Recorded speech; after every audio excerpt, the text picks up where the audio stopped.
Hello, ladies and gents, boys and girls, people of all ages, sexualities, and identities, and welcome back to another book review. And today's book review is Sunrise on the Reaping by Susanna Collins. So, what is Sunrise on the Reaping about? Well, essentially, it's about Haymitch. Haymitch from the Katniss Hunger Games films. Her mentor, her trustee, her previous victor of District 12. A drunk who is lost to the world. And we go back in time to finally find out why is he the way he is. So let's start at part 1 of Haymitch's journey. Haymitch is a young boy who lives in the Seam. He enjoys his time in District 12 and does everything he can to provide for his mother and his little brother Sid. However, the only downfall to Haymitch's life at this point is the fact that every year on the Quarter Quell or on the Hunger Games, he gets put up for the reaping. Now, luckily for Haymitch so far, he has not been put in the Hunger Games, but he knows his time is growing closer, and so he goes to his girlfriend, Leonora Dove, and tries to spend as much time as he can with her.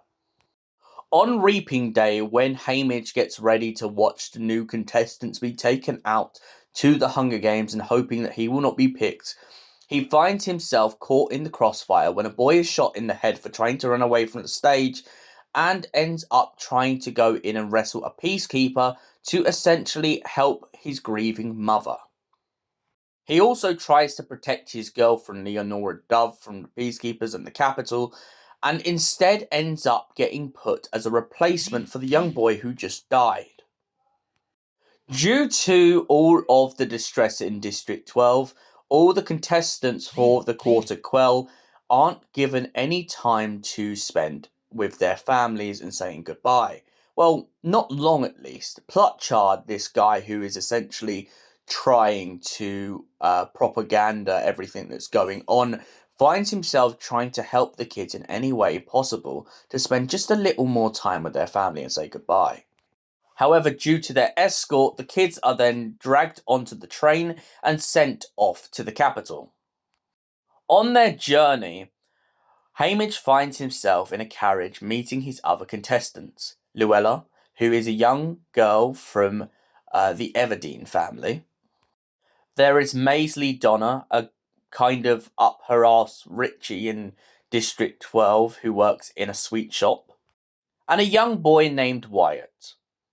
Wyatt's family are a bunch of gamblers and bettors who basically bet on every losing child each year to try and make a little bit of income. However, what his family don't take into consideration is that one day he will be reaped into the Hunger Games. The whole group are also introduced to their escort Drusilla, who Maisley begins to comment on her fashion and say that she is a wicked woman. Drusilla and Maisley go toe-to-toe, nail to tooth, but Drusilla doesn't really care, knowing full well that the children will be put into the Hunger Games, and begins to curse Maisley with the fact of her brutal death. Upon arriving at the capital, everything begins to go pear-shaped really quickly for the District 12 tributes. It turns out that their carriage and horse and everything else is pretty much used against them. Luella is killed when the carriage crashes in front of the Capitol. Haymitch picks up Luella's dead body and tries to run away with it, just to kind of hold President Snow responsible. Snow gets angry at this and tries to replace Luella with a young girl from District 11 known as Lulu. However, the group very quickly cotton on that the girl is not the same girl as they knew. She has been programmed to pretend that she is Luella. To add insult to injury after these events, Haymitch is then taken to Plutchard's house of Heavensby and comes face to face with the president after he has just poisoned someone in the capital. He begins to regurgitate all of the poison out of his system and point out to Haymitch that he shouldn't trust his little songbird. This, of course, refers to Leonora Dove, who is essentially a kind of covey from back in the day, but is a descendant of the covey. And the biggest part of this is the fact that the covey are slowly dying out in District 12. However, Snow basically tries to blackmail Haymitch, all on the premise that he went out with Lucy Gray. It's never quite clear in this book whether Lucy Gray did survive, but in the Covey's eyes, because they never found out where she went, they believe her to be dead or to have been killed by the mayor. But back to the capital. What makes it even lazier in the capital is the fact that their own stylist can't be bothered to turn up and help the District 12 tributes out. He sees them as inefficient and the losers, so he just does not bother. He also has a fascination for licking toads and is married to Drusilla, so it explains a lot.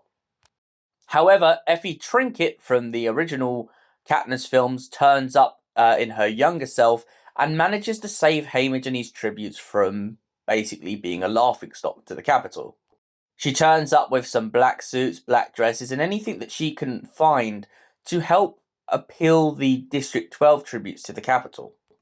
After saving their asses, Effie then prepares them for what's about to happen in the arena, going through things with Wirus and Mags, who eventually get tortured and hurt for pretty much interfering in the games. During the training session, Haymitch comes across Beatty. Now, you most probably know Beatty as the guy from the second Hunger Games film, Catching Fire. Turns out that he has a plan to break the arena if Haymitch is ready to put it into motion. However, Beatty also points out that his son Amput is in a kind of predicament in which he will die in the arena. President Snow has done this on purpose because Beatty has interacted with the whole system in the capital and started trying to mess around with it. Because he got caught, this is his punishment by having his son in the games. Haymitch promises to do everything he can once he gets into the games to essentially try and save Amput's life. But in the end it is perilous because he knows even in his own heart that Amput is doomed. When they get to the day before the actual games where they have to go on screen with Caesar Flickerman, Haymitch proposes himself as the rascal to the capital. He basically openly defies the president and points out to everyone that if he's going to win, he's going to do it on his own. However, this kind of betrays his interest after the fact that in the actual training centre, he made an alliance with a bunch of the youngsters from all the other districts. The alliance was supposed to form to essentially fight back against the careers, but due to missions that Haymitch is set on in this book, he finds himself unable to fulfill this pact. Once inside of the games, Haymitch finds himself across many challenges. For starters, he watches Lulu die from poisoning as she gets too close to a bush.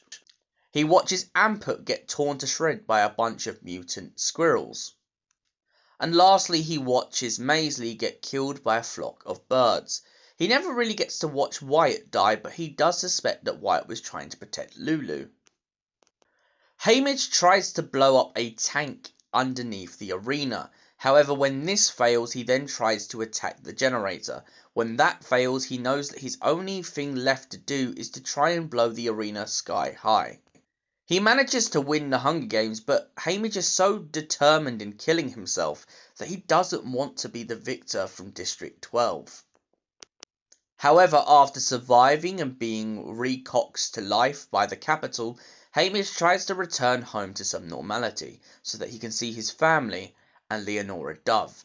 However, when he arrives back at District 12, he finds his family house has been torched, supposedly by peacekeepers or whoever has interfered in what's going on. He begins to blame himself for not filling up a basin full of water. And then lastly, to add insult to injury, Haymitch finds himself trying to save his own love's life. Leonora begins to eat the sweets, the gumdrops he left for her, But he didn't leave her a packet of red ones, and then soon realizes that this is because President Snow had left them for him. Over the years after this, Haymitch begins to go on a victory tour and then eventually becomes the mentor of Katniss Everdeen. He points out that he becomes immensely attached to Katniss Everdeen, not only because of the free spirit of Leonore, but also because of the fact that he remembers how her father treated him before he was killed in the mines. The respect the Everdeens had for Haymitch shares no bounds in what he could ever give back to her, but he is grateful that he has managed to not watch another sunrise go down on the Reaping. So, Susanna Collins, Sunrise on the Reaping. What did I think of this book? Absolutely love it.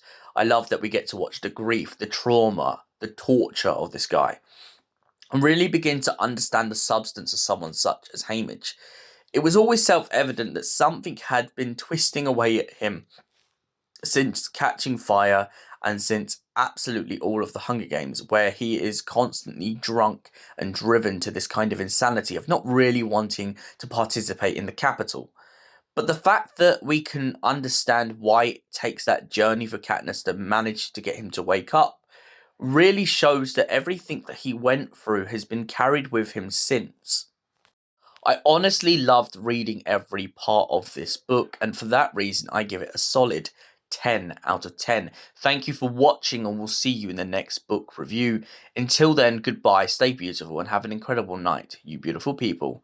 Also, before I do go, though, there is a film of this coming out at some point this year. Just thought I'd mention that.